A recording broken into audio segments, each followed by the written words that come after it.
This next hymn was written in China, which is meaningful to those of us who know and love Asia. It was written by Frank Houghton in 1934. He was a missionary traveling in China during a time when many of the workers had been captured or killed under terrible stresses. And as he was traveling over mountains to visit these people, 2 Corinthians 8 verse 9 came strongly to his mind. The Lord gave him to think about. And that verse reads, "For you know the grace of our Lord Jesus Christ, that though he was rich, yet for your sakes he became poor, so that you through his poverty might become rich." And that was the source for this hymn.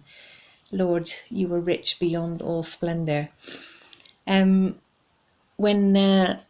we first started learning Cambodian Christian songs, one of the first ones that we were taught was about God's grace, and the Cambodians absolutely loved that hymn, and it partly because of this line which says "Preh Mencheh Mer Pao," which literally means God doesn't know how to look on us as cheap or worthless. And that was such a beloved line to Cambodians, and that truth of God not looking on us as cheap became very vivid to Dave and I when we first worked with the church in Cambodia in 2000, at that time one of the lowest income nations on earth. And in the UK we were fairly used to being in a fairly equal society, but in Cambodia the rich lived in mansions behind high walls, while the majority population lived in wooden makeshift houses constructed along railway tracks or muddy lanes on less than $1 per day. That's about 50 pence a day.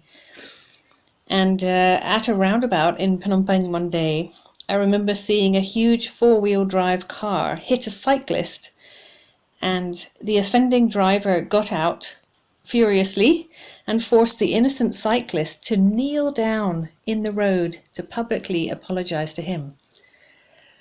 But contrast this abuse of status and power to what this hymn says that Jesus is like.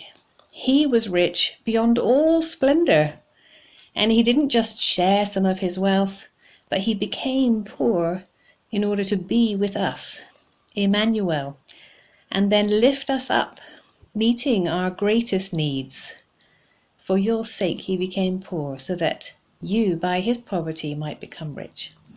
And Cambodians taught me to see this with a new awe as they received the value that God placed on them in sending Jesus to save them because he loved them. So may we see this afresh today as we sing this song together. You'll see slightly old-fashioned words on the screen, but they are the same meaning.